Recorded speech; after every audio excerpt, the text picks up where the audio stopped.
We are back live. Webster Tarpley with us in this segment and the next. Then I'm going to play a whole bunch of audio clips from listeners from the new comment line, 512-646-4444, and try to quickly answer your questions or make my own statement or comment on your comments. That is coming up. And then Alan Combs. I haven't even gotten into a bunch of the news today. We've had so many informative guests. Okay, short segment, Webster. We know that Saudi Arabia has been funding the U.S. and asking the U.S. for a long time to attack Iran. Why is Saudi Arabia after Iran? Just because they want to be the dominant force in the region and Saudi Arabia wants to be the dominant force? Why is there this long standing? Is it because one is a separate group of Islam, the majority group based out of Iran, and we've got based out of Saudi Arabia, and we have the Shiites out of Iran? I mean, is that why this is happening?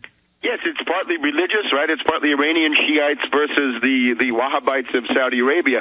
But remember also, when you had that long Iran-Iraq war, right, that the U.S. had provoked, there was this thing called the Gulf Cooperation Council, which was Saudi Arabia and all the little Gulf Emirates, which had been British puppet states, and they were supporting Iraq against Iran. So there's quite a bit of bad blood. And naturally, the Saudis feel that Yemen is on their side of the Gulf, right? And therefore, they should be the preponderant power. But the Iranians are interested in meddling. Now, this probably. Let me just ask you real quick. Hold on. What is the real relationship? Is Saudi Arabia still a purely puppet state of Anglo-American oil, of the Anglo-American / Dutch interest, or is it now? Because you talked about that Russia trip, that there may be some shifting.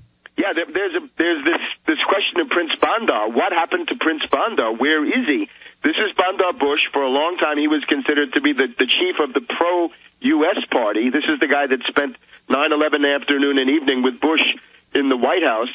But we had, in August, reports that Prince Bandar, now the head of the National Security Council, had attempted a coup d'etat in terms of at least the royal succession, and had been placed under house arrest.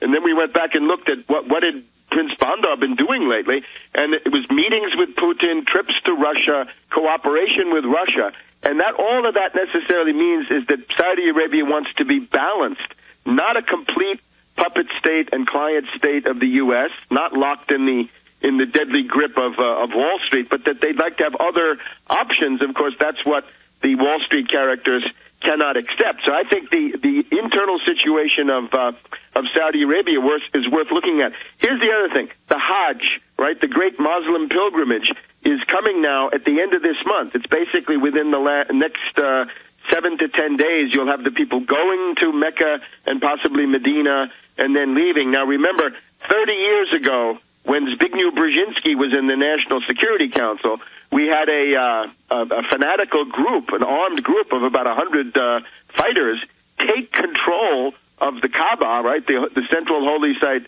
of Islam, and start shooting. And there was an armed confrontation that went on for the best part of a week or two.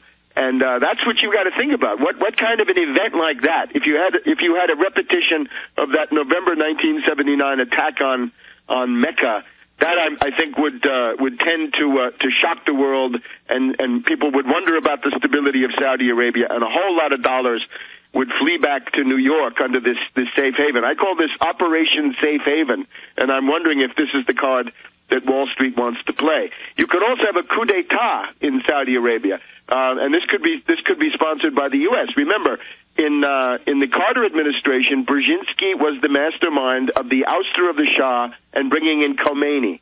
Now, what if that happens to the Saudis?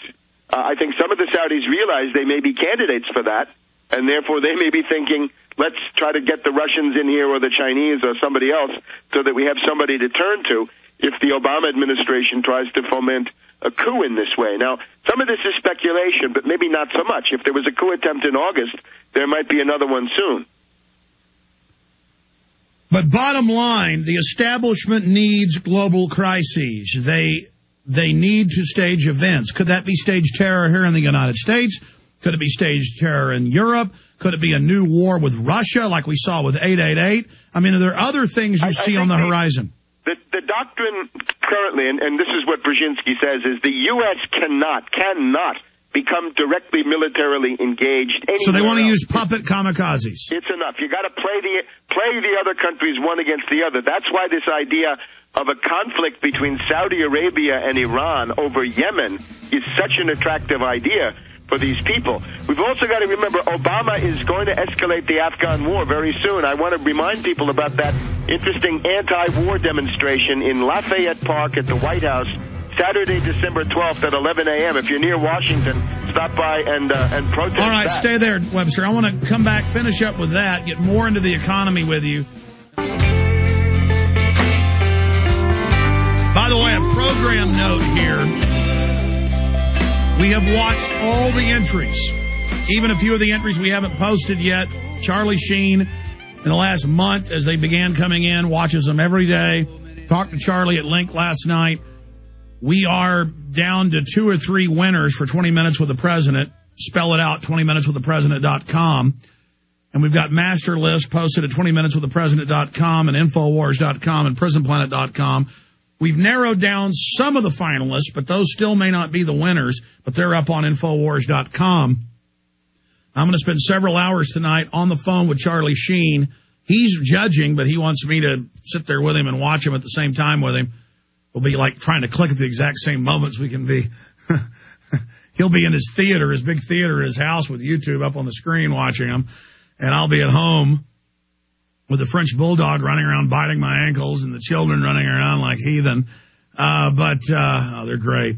But we're going to be trying to pick the winner tonight, but we'll announce it next Tuesday. Charlie Sheen, 12 noon, next Tuesday, second hour of the show.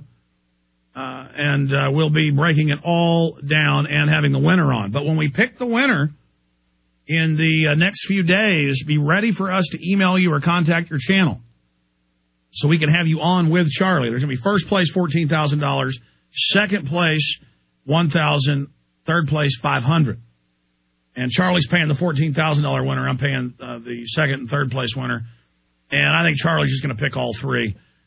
We said he would pick the first person, but we'll just let Charlie pick them all. But we've narrowed down first place to 2 different people, and we're just having a lot of trouble choosing them. I independently thought the one he wants to be a winner. I've already thought that was best, but I'm enough of that. Let's get to the really serious issues. But this is serious. I mean, when we have these contests, hundreds and hundreds of videos get made. Some will get hundreds of thousands of views, some tens of thousands, and you reach millions of people. And now they see the 20 key bullet points of 9/11 being an inside job. Okay, going back to Webster Griffin Tarpley, best-selling author, doctor of history and economics. Webster, finishing up today with the geopolitical developments. If they're not able to carry this new war in the Middle East through, what will they then turn to from your strategic over-the-horizon eagle-eye view? A. B, let's shift gears in closing into cap and trade and your deep research of that.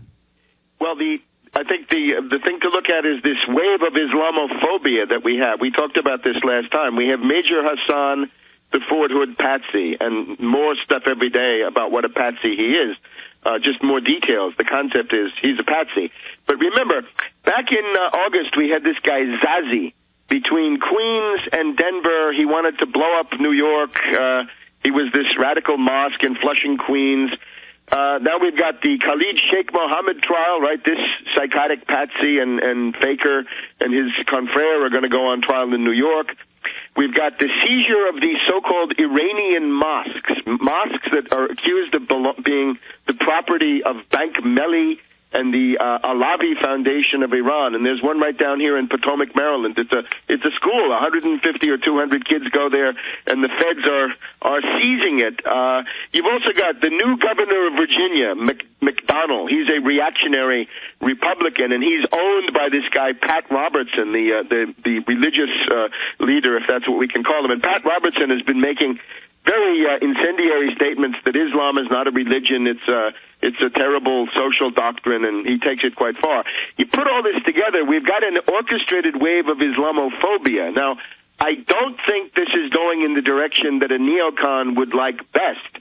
I think it's going to be more of a Brzezinski-type direction. I think Pakistan is likely to be the target, along with Afghanistan. You could say a lot of this orchestration is to push Obama to finally stop dithering and make the commitment to a massive escalation in Afghanistan. But nothing beyond that. No new wars. Those are the Iraq and Afghanistan are all the U.S.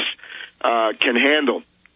Now, after that, ultimately there will be either a deflationary crash or a hyperinflationary event, and it seems to me that the hyperinflationary one is by far the most likely, given what most governments around the world are doing. So that is more or less what Obama said yesterday, right? He said that we could have a double-dip depression or double-dip recession in his terms. So they're basically warning you now that we're no longer in the springtime of green shoots